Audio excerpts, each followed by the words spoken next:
petit peu à vue. Et quand on regarde un peu plus près, on se rend compte qu'ils ont besoin de l'aide de mathématiciens pour essayer de comprendre comment gérer cette pandémie. Donc, on va regarder deux grandes questions. Comment se propage une épidémie? Et puis, une deuxième question qui maintenant est importante, comment réussir à tester suffisamment pour contenir l'épidémie? C'est deux questions un petit peu indépendantes, mais en lien avec la COVID. Donc, la première question, on veut modéliser la propagation d'une épidémie. Donc, on a notre population, N personnes, au Québec, 8,5 millions, et on les divise en 3 compartiments. Donc, les susceptibles, c'est ceux qui peuvent attraper la maladie. Les infectés, alors infectés, ce sont des gens qui à la fois sont infectés et sont contagieux. Et les retirés, ce sont ceux qui sont soit rétablis, soit décédés. Le mettre dans la même catégorie, ça permet de garder notre population constante. Et ce qui nous intéresse, l'évolution de la maladie, c'est de savoir combien on a d'individus dans chacun des compartiments au jour N. Donc, les susceptibles, on va utiliser la lettre S. Donc, S de N, c'est le nombre de susceptibles au jour N. I de N, c'est le nombre d'infectés. Et R de N, c'est le nombre de rétablis. Alors, comment évolue? Bien, ce qui nous intéresse, c'est comment ces catégories, ces nombres changent quand on passe de la journée N à la journée N plus 1. On a des susceptibles qui deviennent infectés, et puis on a des infectés qui peuvent devenir retirés, soit par décès, soit parce qu'ils sont rétablis. Donc, quand on modélise une épidémie, on voit souvent un diagramme avec des compartiments. Donc ici, vous voyez les susceptibles. On a un mouvement des susceptibles vers les infectés. Les infectés, on peut avoir un mouvement des infectés par les retirés. Et les retirés, l'hypothèse qu'on fait ici, c'est qu'une fois qu'on a eu la maladie, on ne la rattrape pas. Est-ce que cette hypothèse est vérifiée dans ce cas-ci? Sinon, il faudrait permettre un mouvement des retirés ou des susceptibles. Prenons ce modèle simple. Supposons que les infectés le demeurent pendant L jours. Eh bien, comme il y a de nouveaux infectés tous les jours, on peut supposer qu'une hypothèse qui simplificatrice, c'est qu'à chaque fois, il y a la portion 1 sur L des infectés qui deviennent des retirés. Donc, le nombre de retirés au jour N plus 1, c'est le nombre de retirés au jour N plus 1 sur L du nombre d'infectés. Donc, voici notre première relation. Maintenant, comment un susceptible devient-il infecté? Donc ici, vous avez dans la population des infectés en rouge et des susceptibles en bleu. Eh bien, un susceptible va devenir infecté au contact d'un infecté. Donc, la question qui va nous intéresser, c'est des contacts. Et quand vous regardez, vous avez ici un phénomène qui est aléatoire. 2 individus de la population ont, en moyenne, une certaine probabilité de se rencontrer une journée donnée. Donc, je vais appeler cette probabilité P1. Maintenant qu'on a SN susceptible, on a IN infecté. Donc, des couples formés d'un susceptible et d'un infecté, on a SN-IN couple. Et chacun de ces couples a, en moyenne, probabilité P1 de se rencontrer la journée N. Donc, la journée N, le nombre de rencontres entre un susceptible et un infecté, eh bien, c'est environ P1, S de N, I de N. Maintenant, ce n'est pas toutes les rencontres entre un susceptible et un infecté qui donnent une infection. Donc, quand on a une rencontre, on a une probabilité P2 que cette rencontre donne une infection. Donc, au jour N plus 1, on aura eh bien, le nombre de rencontres qui est P1 SNIN multiplié par P2 nouveaux infectés. Bon, P1, P2, on va simplifier, on va le poser P.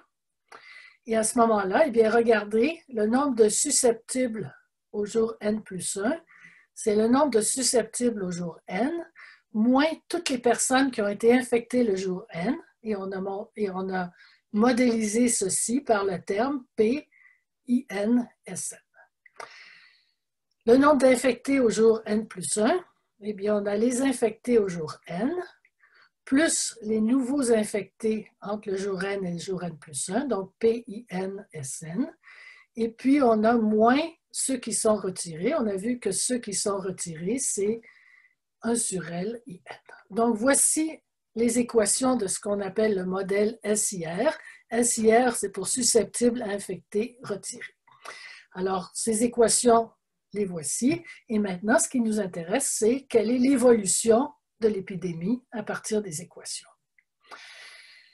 On peut remarquer que la population reste constante. Si vous calculez SN plus 1 plus IN plus 1 plus RN plus 1, c'est la même chose que SN plus IN plus RN parce que les autres termes s'annulent 2 à 2.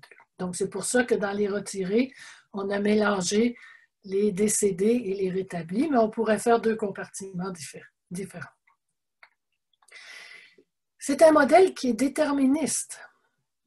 Si on prend une condition initiale, au jour 0, le nombre de susceptibles, le nombre d'infectés et le nombre de rétablis, eh bien, on peut calculer le nombre de susceptibles, d'infectés et de rétablis à n'importe quel jour.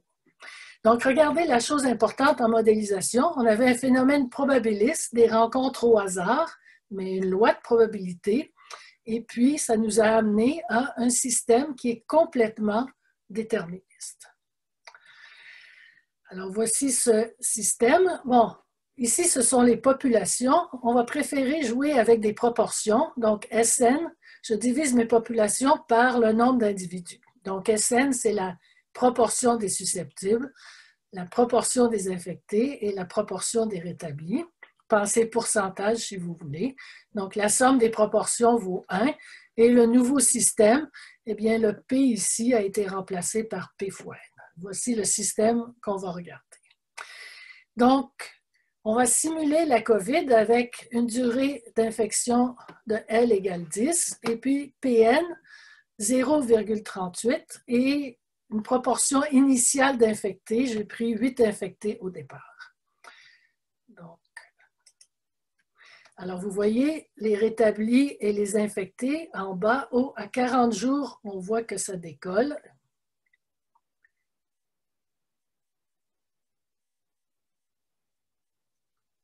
Je vais essayer de le faire jouer une deuxième fois. Donc, vous voyez, pendant presque 35 jours, on ne voit presque rien se passer. Presque tout le monde est susceptible. Et à un moment donné, regardez ce qui se passe. La courbe des infectés monte très, très rapidement.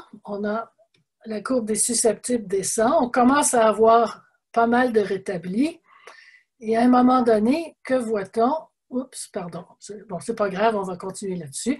On voit que les infectés atteignent un sommet, à peu près 40% de la population qui est infectée.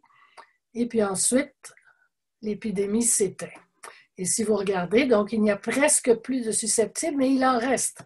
Environ 2% de la population n'a pas été infectée.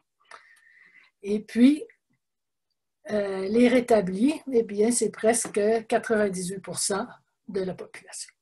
Alors, vous voyez qu'ici, les chiffres que j'avais pris, PN égale 38, c'est assez proche de ce qui peut être pertinent pour la COVID si on n'a aucune mesure de distanciation. Donc, au tout début de l'épidémie, et vous voyez qu'on peut atteindre un pic de 40% de la population qui est infectée en même temps.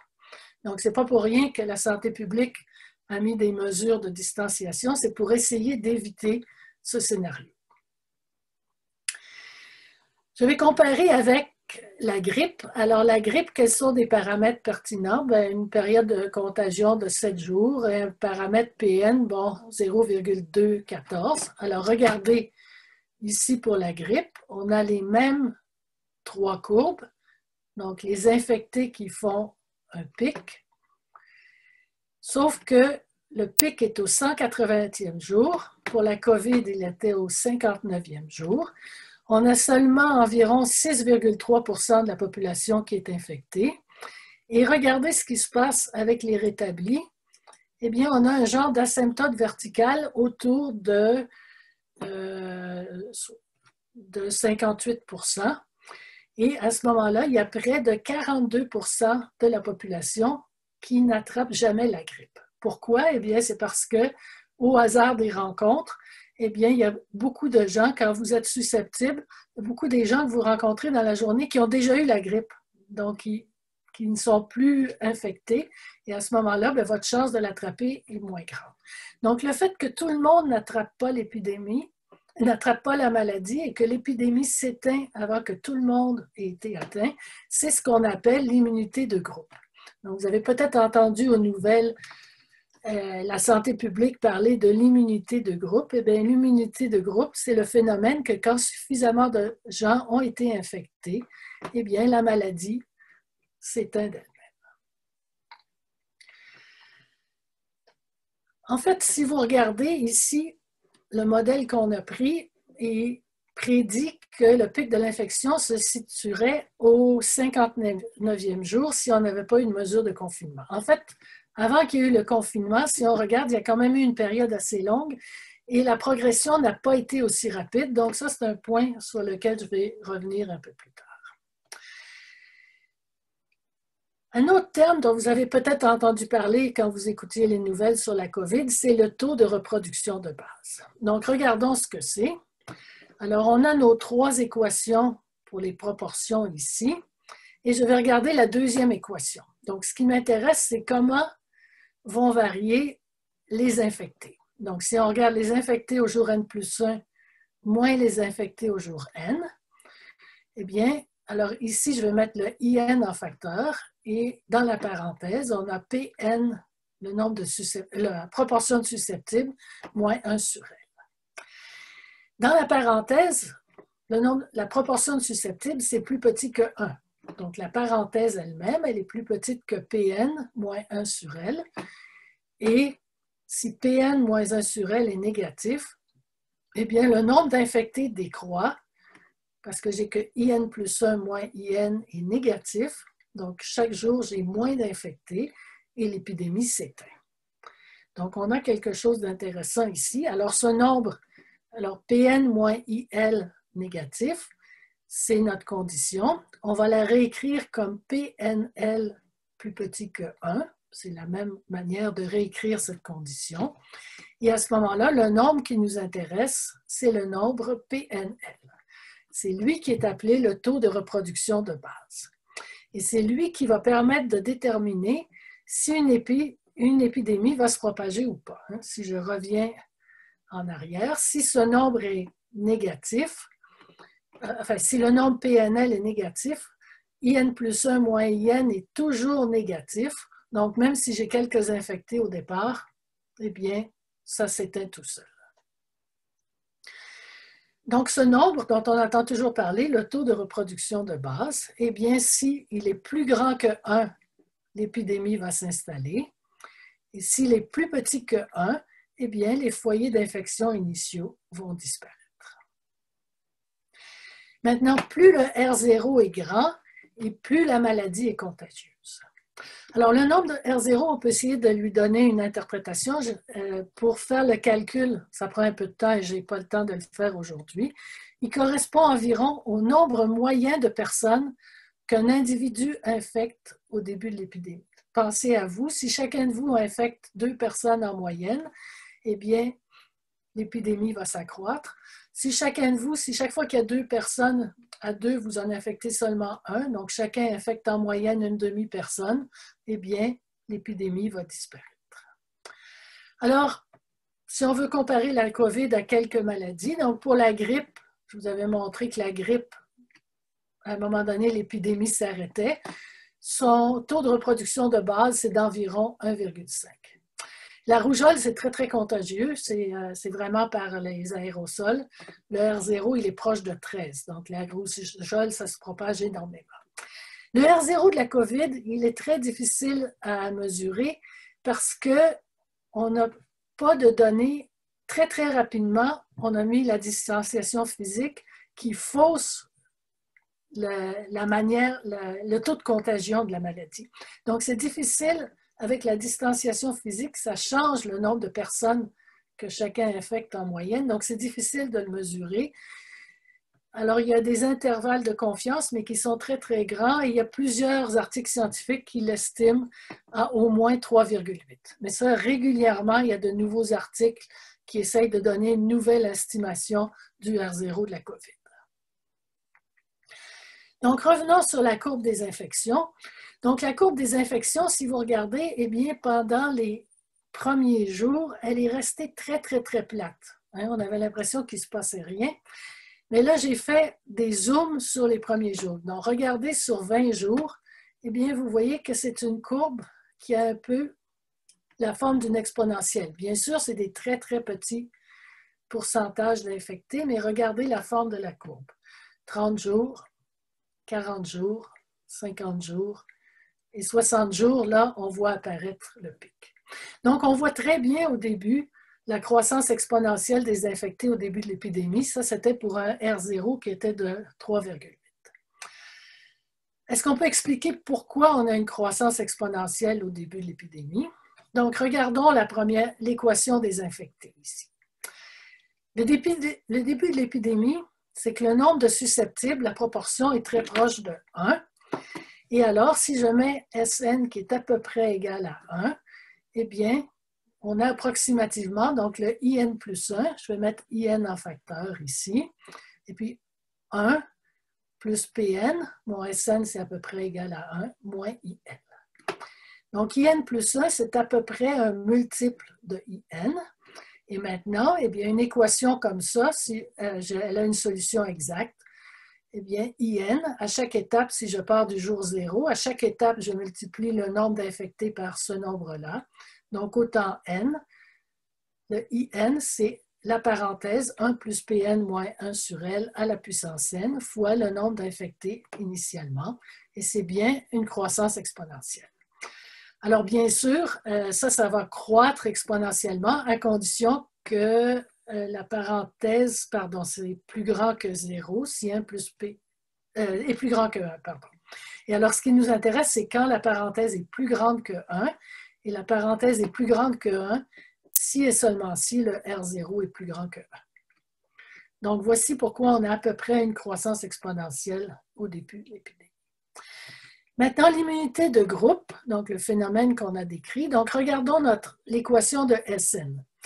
Sn plus 1, c'est Sn moins Pn, In, Sn, donc moins quelque chose. Donc, Sn plus 1, c'est toujours plus petit que Sn. Donc, notre Sn, le nombre de susceptibles, il va décroître tout le temps.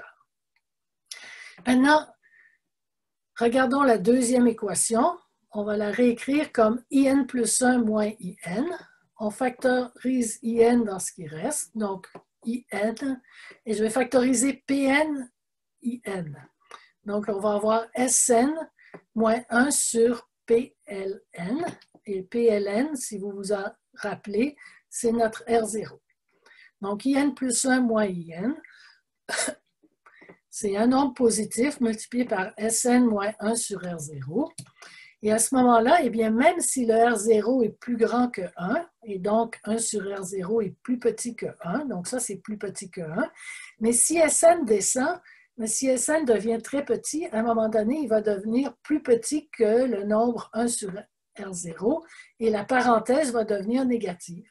Et quand le nombre de susceptibles est suffisamment petit, la parenthèse est négative, et à ce moment-là, le IN plus 1 moins IN devient négatif, et c'est ça qui permet à l'épidémie de s'éteindre. Donc, c'est le phénomène de l'immunité de groupe. Et si vous vous rappelez, notre gouvernement s'était interrogé au début de la pandémie s'ils allaient jouer la carte de l'immunité de groupe, à savoir que laisser qu'il y ait suffisamment d'infectés pour que tranquillement l'épidémie s'éteigne. On a vu qu'avec un R0 aussi élevé que celui de la COVID, l'immunité de groupe, elle épargne seulement 2% de notre population. Ça, c'est si notre modèle est exact. La maladie est trop contagieuse pour qu'on puisse vraiment compter sur l'immunité de groupe. Et c'est pour ça que la santé publique a recours à d'autres stratégies. Maintenant, la santé publique, elle nous parle toujours d'aplatir la courbe. Alors, de quelle courbe est-ce qu'elle parle?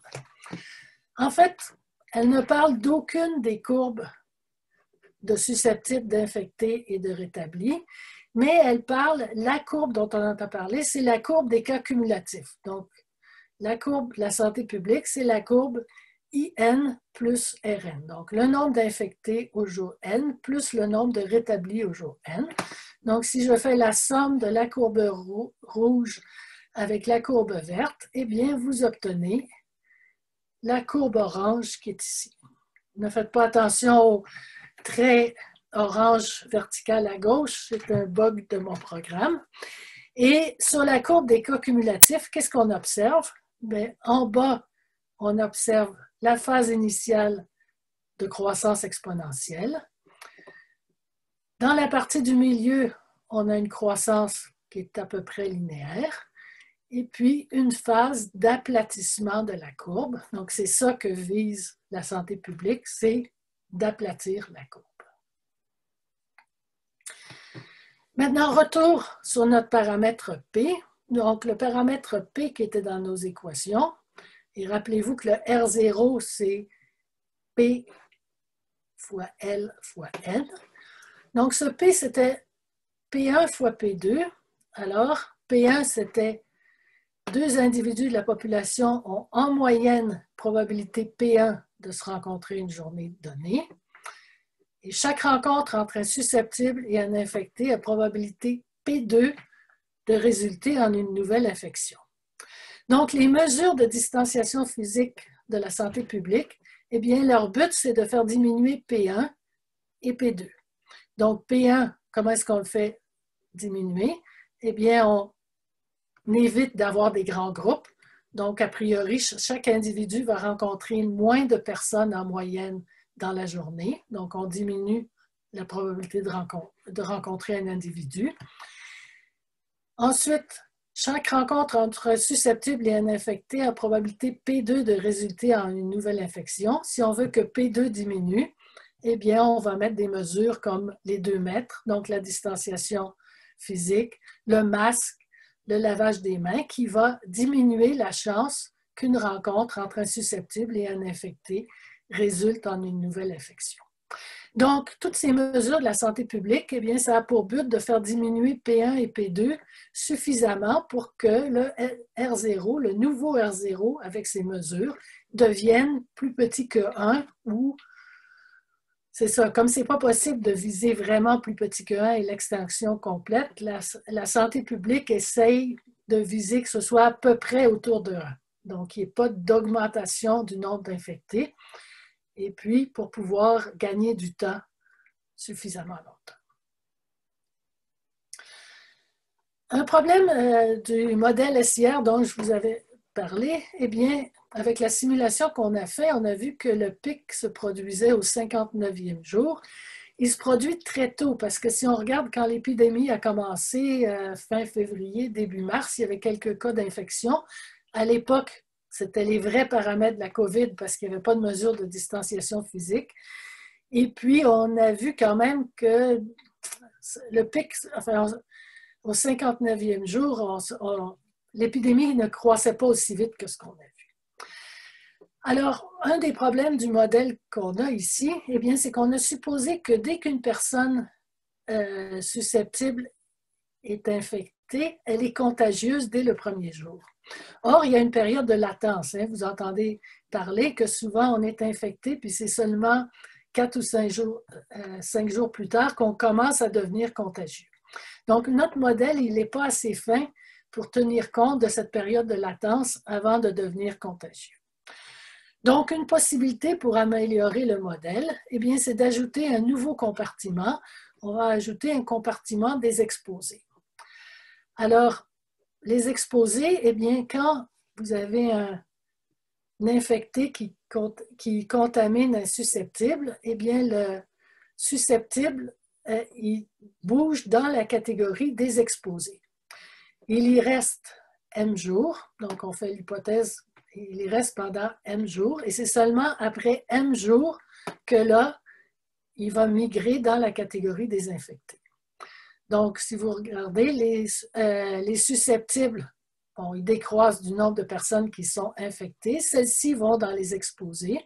Donc, les exposés, autant N plus 1, c'est les exposés au temps N plus les nouveaux infectés, et puis moins ceux qui ont déjà passé à peu près M jours comme exposés, qui, eux, vont migrer dans la catégorie des infectés. Donc, les infectés au jour N plus 1, c'est ceux au temps N, plus une proportion 1 sur N des exposés, et moins ceux qui sont retirés.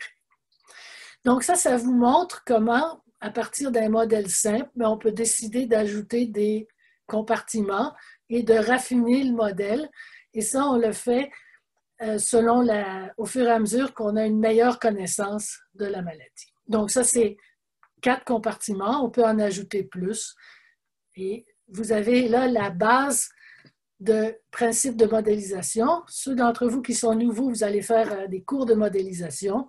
Et puis, vous allez voir qu'on joue avec ces idées-là pour essayer de construire des modèles qui sont de meilleur en meilleur pour simuler la maladie. Et vous pouvez vérifier, vous pouvez voir que les connaissances de la maladie évoluent aussi. On en sait beaucoup plus sur les mécanismes de propagation de la COVID qu'on le savait au tout début, au mois d'avril. Donc, on raffine les modèles au fur et à mesure que nos connaissances deviennent plus élaborées. Donc ça termine mon premier sujet. Et maintenant, je passe à un sujet différent. On entend parler que pour arriver à garder notre R0 proche de 1 ou plus petit que 1, en ce moment, il est un petit peu en train de dépasser 1, eh bien, il faut tester, tester, tester. Maintenant, ça demande beaucoup de ressources, ça coûte très cher. Vous avez entendu parler des files d'attente, ça prend beaucoup de temps, ça prend beaucoup de ressources. Donc, comment est-ce qu'on fait? Et idéalement, il faudrait que les gens se fassent tester. Bon, vous vous êtes fait tester, mais peut-être que 2 semaines après, vous rencontrez quelqu'un, il faudrait que vous retourniez. Donc, il faut pouvoir avoir énormément de tests. Alors, est-ce qu'on peut faire mieux? Une manière de faire mieux, c'est d'exploiter le fait que l'incidence de la maladie, c'est-à-dire la proportion de la population qui est atteinte, est petite. Donc, l'incidence de la maladie est faible dans la population. Vous n'avez pas beaucoup de gens qui sont malades. Donc, on va prendre des exemples très simples et puis voir comment, à partir de ces idées-là, ça peut stimuler pour trouver de meilleurs exemples.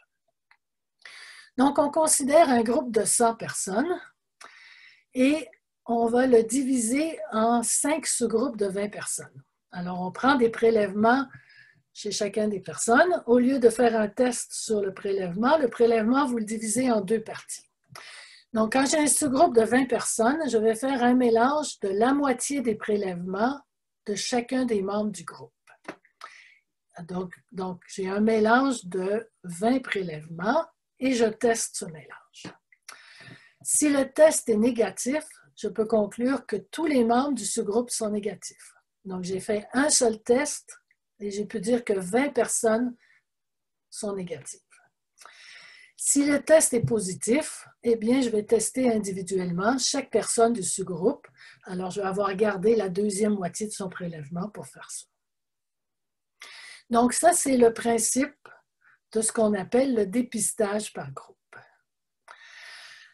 Alors, revenons sur notre exemple de groupe de 100 personnes. Donc, j'ai divisé en groupe de 20 personnes. Si j'ai personne d'infecté parmi mes 100 personnes, il me faut 5 tests et une seule ronde de tests si aucun individu n'est infecté. Si j'ai une personne infectée, il me faut 5 tests initialement. Je vais avoir détecté un groupe de 20 personnes qui a testé positif et il va falloir que je teste individuellement les 20 personnes, donc 25 tests si exactement un individu est infecté. Et 2 rondes de tests.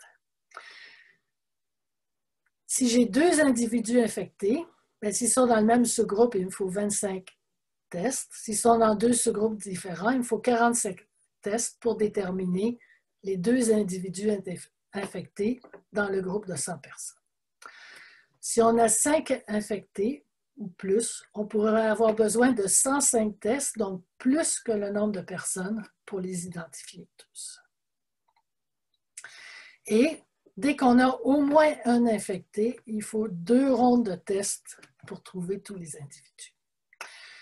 Voici le premier exemple, on va en comparer un deuxième. Au lieu de prendre des sous-groupes de 20 personnes, on pourrait prendre des sous-groupes de 10 personnes, toujours pour notre groupe de 100 personnes. Si personne n'est infecté, il me faut 10 tests pour le décider. Avant, il m'en fallait 5. Par contre, si j'ai exactement un infecté, je vais le trouver avec 20 tests au lieu de 25. Parce que je vais tester les 10 groupes et puis ensuite 10 tests pour le sous-groupe qui a été positif. Si j'ai 2 individus infectés, il va me falloir 20 ou 30 tests selon qu'ils sont dans le même sous-groupe ou pas. Quelle stratégie est la meilleure? On voit, celle-ci est meilleure si personne n'est infecté. Elle est moins bonne si personne n'est infecté et elle est meilleure si j'ai 1 ou 2 infectés. Donc, la réponse, si je n'ai pas beaucoup d'infectés, l'autre va être meilleur. Puis si j'ai plus d'infectés, peut-être celle-ci va être meilleure. Donc, la réponse, eh bien, ça dépend de la prévalence de la maladie. Alors, le dépistage par groupe, l'idée n'est pas du tout nouvelle. Ça remonte à la Deuxième Guerre mondiale et ça a été analysé par un article dans Annals of Statistics par Robert Dorfman. Ça a été utilisé à l'époque pour détecter les cas de syphilis parmi les conscrits.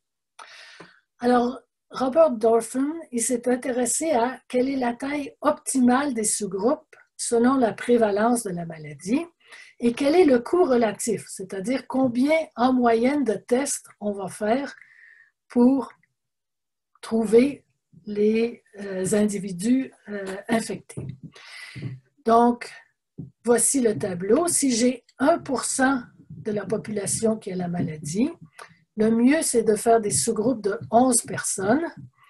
Et en moyenne, je vais faire, pour tester un grand nombre de personnes, le nombre de tests que je vais faire, c'est 20% du nombre de personnes à tester. Si au contraire, j'ai 8% de la population qui a la maladie, le mieux, c'est de faire des sous-groupes de 4 personnes. Et si je veux tester un grand nombre de personnes, eh bien, je peux m'attendre à faire en moyenne 53 tests pour chaque groupe de 100 personnes. Donc, 53%, le nombre de tests, c'est 53% du nombre de personnes à tester. Un défaut de cette méthode, donc cette méthode, ça s'appelle un algorithme adaptatif. Pourquoi adaptatif? C'est parce que je fais une première ronde de tests et c'est ma première ronde, selon que mes sous-groupes ont testé positif ou négatif, qui va décider qu'est-ce que je fais à la deuxième ronde. Donc, je m'adapte, ma deuxième ronde est décidée par les résultats de la première ronde. Si vous avez entendu parler des gens qui se font tester, eh bien souvent on entend dire qu'ils attendent leurs résultats pendant 5 jours, une semaine. Donc, s'il faut faire 2 rondes de tests, c'est pas très bon. Donc, c'est un obstacle très important si l'attente du résultat d'un test est de plusieurs jours. Donc, on peut faire mieux. Il existe des algorithmes non adaptatifs qui permettent de trouver tous les infectés en une seule ronde de test, à condition que le nombre d'infectés soit petit. Alors, voici un exemple tout chaud. C'est un exemple qui est présenté en ce moment par une équipe canado-rwandaise pour la COVID-19. Donc, on va vouloir tester des groupes de 3 à la n individus. On va s'intéresser à surtout n égale à 4, donc à 81 individus, à l'aide de 3 n tests simultanés, donc si n égale 4, à l'aide de 12 tests simultanés. Et s'il y a un seul individu infecté, eh bien, on va le trouver en une seule ronde. Bon, 3 à la 4, on va vouloir l'identifier comme les points d'un cube en 4 dimensions. C'est difficile à dessiner, donc je vous fais un dessin avec n égale à 3. Donc, on a un groupe de 27 personnes. Alors, les 27 personnes, on va les identifier à tous les points du cube ici. Donc, tous les points dont les coordonnées sont 0, 1 ou 2. Donc, tous les points ici. Donc, vous voyez, vous en avez 1, 2, 3, 4, 5, 6, 7, 8, 9. J'en ai 9 par étage. J'ai 3 étages, j'ai 27 points. Donc, voici nos individus. Les tests, qu'est-ce qu'on va faire? Eh bien, ça va être des tranches parallèles. Par exemple, vous voyez, je prends une tranche rouge. Donc, je vais faire un mélange des prélèvements de ces 9 individus et je vais faire un test. Un test avec une autre tranche rouge, un test avec une autre tranche rouge. Et puis maintenant, on va faire des tranches verticales en profondeur, donc des tranches bleues, une autre tranche bleue, donc tous ceux dont une autre tranche bleue.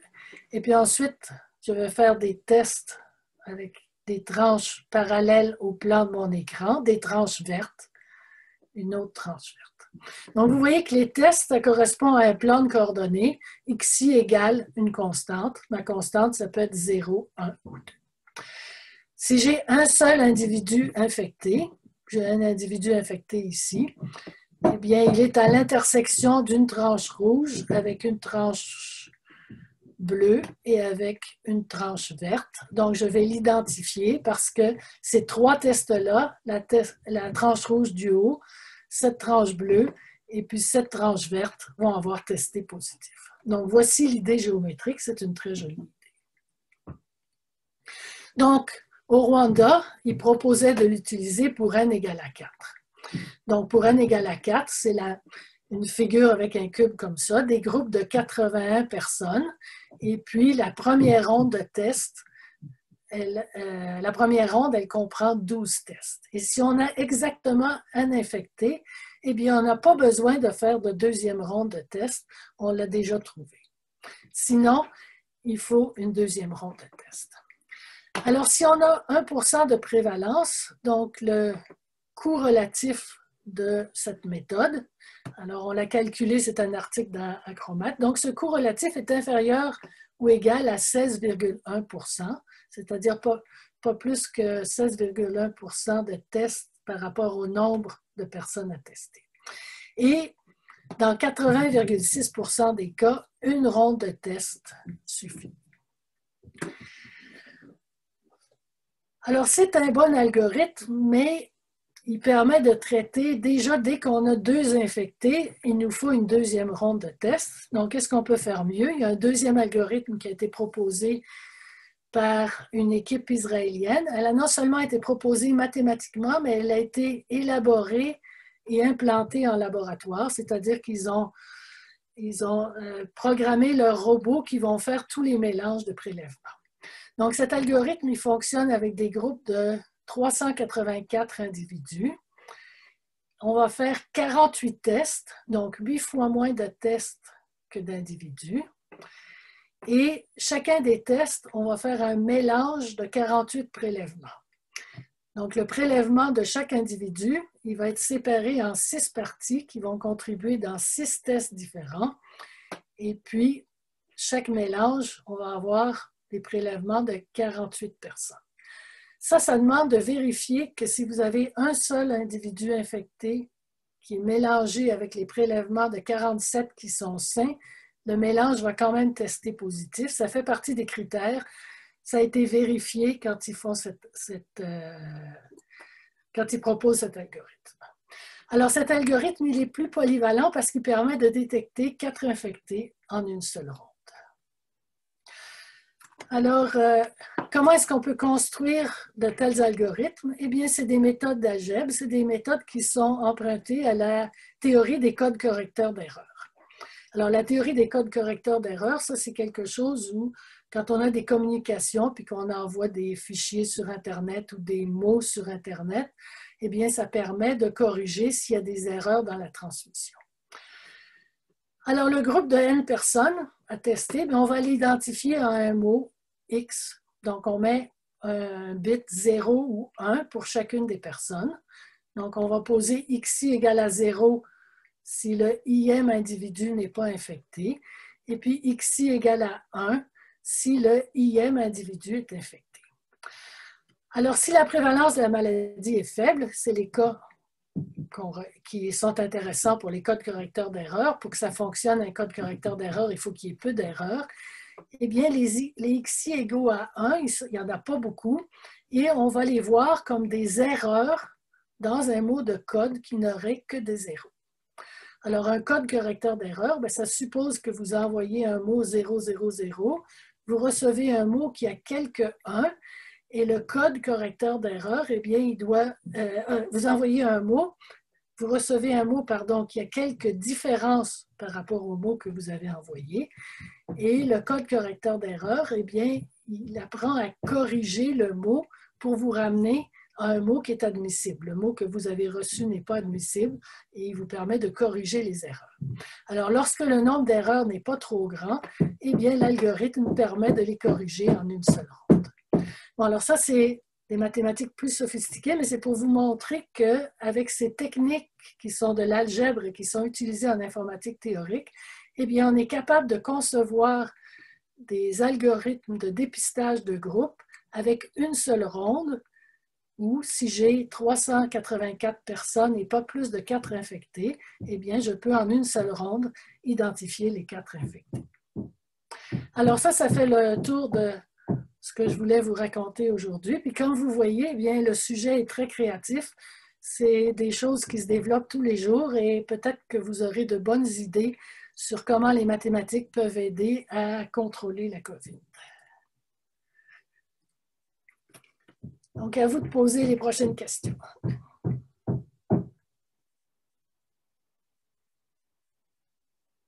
OK, François Bérubé a levé la main. Bien, vous pouvez poser les questions, je pense. Bon, ben, OK, d'abord. Essentiellement, avant qu'on ait commencé à passer à des algorithmes plus sophistiqués que le premier que vous avez proposé, là, qui est essentiellement, qui a été développé à la Deuxième Guerre mondiale, vous avez dit, je pense? L'idée de dépistage par groupe, ça date de la Deuxième Guerre mondiale. C'est vraiment oui.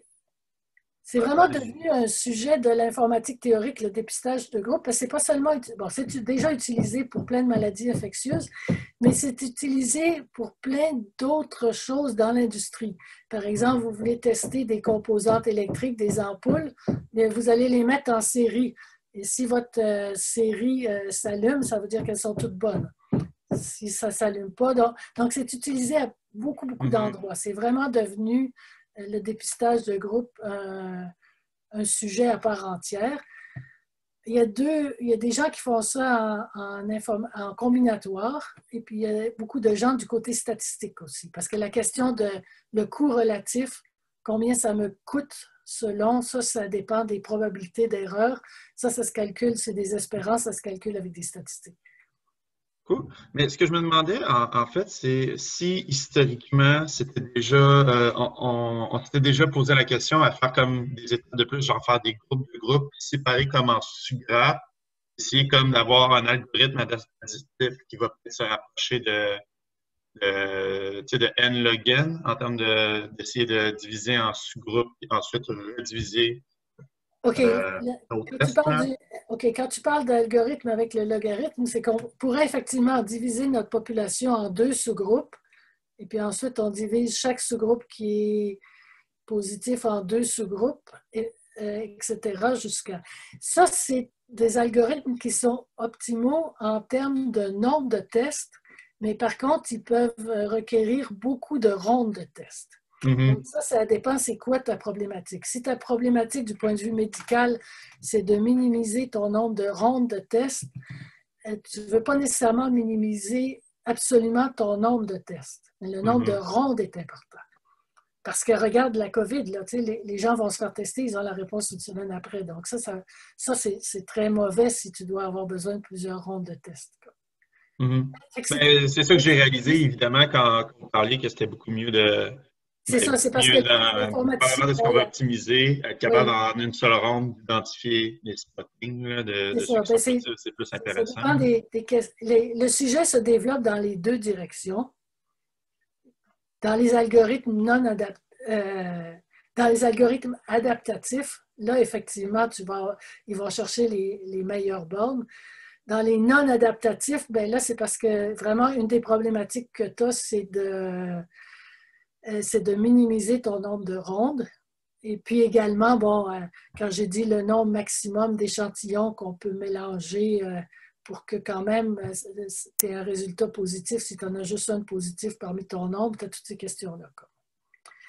Et je vous invite à explorer le sujet. Moi, c'est un sujet que je ne connaissais pas avant de commencer à me pencher sur cette question-là précise que j'ai vu passer dans un article pour la science, mais on se rend compte que c'est un champ de recherche qui est très, très développé, autant du côté statistique que du côté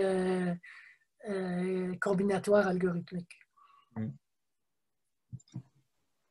S'il vous plaît. S'il vous plaît, Madame Rousseau. Oui. Est-ce que, juste une petite question.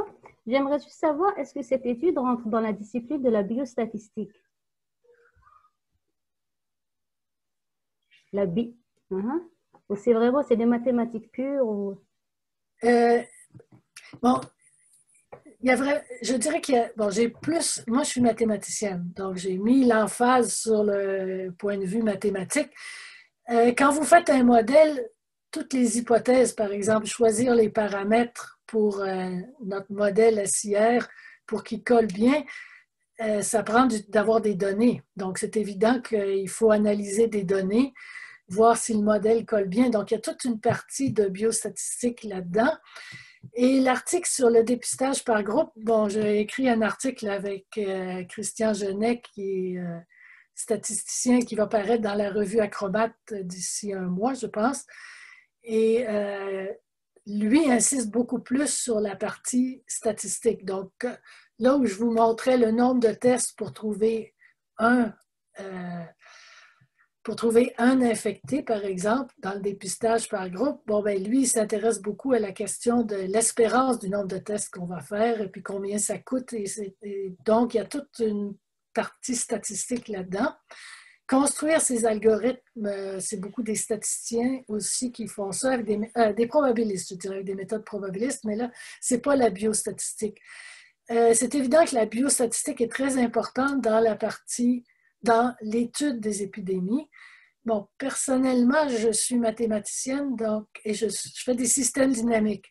Vous présentez un modèle SIR, c'est exactement ce qu'on appelle un système dynamique. Et j'ai fait beaucoup d'algèbre, donc j'ai peut-être mis plus l'emphase sur ces questions-là.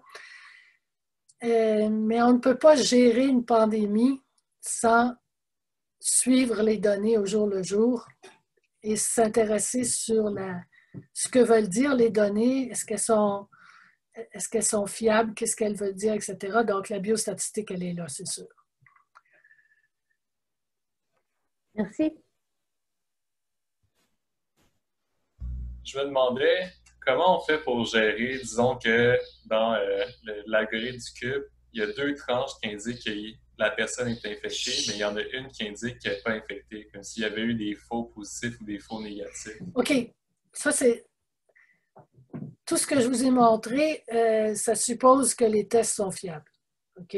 Alors ensuite, il faut... Mais même si vous faites... c'est évident qu'ensuite... à vous de poser les prochaines questions. C'est parfait, continuez à les poser. Je ne vous donnerai pas la réponse, mais oui, il faut se pencher là-dessus. Mais c'est également vrai si vous faites des tests, si vous testez tout le monde, hein, vous allez avoir des faux positifs et des faux négatifs. Et vous avez déjà dû voir dans vos cours de probabilité que si l'incidence de la maladie est très faible, si vous avez par exemple 1% de la population qui a la maladie et que vous avez 1% de faux positifs et 1% de faux négatifs, eh bien, quand vous avez un positif, vous avez une chance sur 2 que ce soit un faux. Donc ça, c'est un exemple très célèbre que vous voyez dès que vous faites la formule de Bayes dans le cours de probabilité. Je ne l'ai pas abordé ici, mais c'est une question très importante de qu'est-ce qu'on fait avec les faux positifs et les faux négatifs. Ça peut demander deuxième ronde de test. Dans la revue Acrobat, on a rajouté d'ailleurs une page de problèmes et une chose qu'on a mis là-dedans comme un projet qui pourrait être étudié, L'université Harvard s'est penchée sur la question suivante. On pourrait, semble-t-il, sortir des tests peu fiables, mais très économiques, entre 1 et 5 dollars, que vous pourriez acheter vous-même à la pharmacie. Vous faites le test. Il a peut-être une fiabilité il y a beaucoup de faux négatifs, de faux positifs. Il est peu fiable. Il est assez fiable quand vous êtes très, très contagieux. Donc, à la période où vous avez votre charge virale maximum, il est assez fiable. Et la question posée par les chercheurs de Harvard, c'est est-ce que ce ne serait pas une bonne idée de mettre ces tests-là sur le marché? Parce que vous pourriez imaginer, entre 1 et 5 dollars, bon, ben, vous vous en achetez une dizaine et puis vous vous testez 2 fois par jour. Et puis là, est-ce que peut-être quand même vous n'allez pas, si vous êtes positif, est-ce qu'à un moment donné, vous n'allez pas le savoir avec cette tactique-là? Est-ce que ce ne serait pas une bonne stratégie à rajouter aux autres stratégies, comme aller faire la queue pour se faire tester, ce qui doit décourager un certain nombre de personnes, attendre une semaine pour le résultat? Est-ce qu'on s'est mis en quarantaine entre-temps? Donc, il y a beaucoup de questions autour de ça. Je préfère les garder comme des questions. Je ne suis pas épidémiologiste, je n'ai pas toutes les réponses. Par contre, le message que je vous donne, c'est que vous voyez que ces questions-là, vous êtes capable d'y contribuer. Vous êtes capable de mettre des hypothèses. Vous avez vu comment on met des hypothèses et puis on a des outils mathématiques, puis on est capable d'essayer de voir des stratégies. Et la COVID, quand je dis elle nous interpelle, eh bien, c'est qu'on s'aperçoit qu'on est capable de poser des questions et d'essayer de regarder si on aurait de meilleures stratégies à proposer à la santé publique. Merci.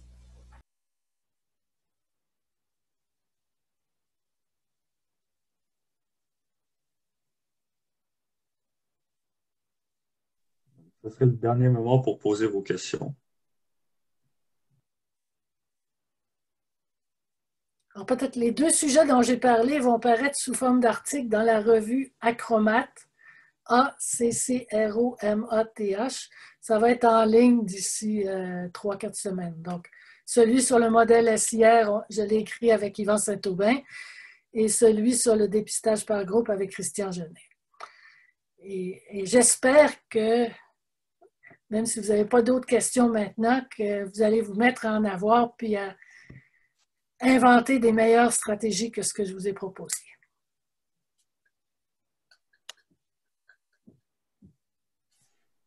Eh bien, on remercie encore une fois Mme Christiane Rousseau pour cette merveilleuse conférence.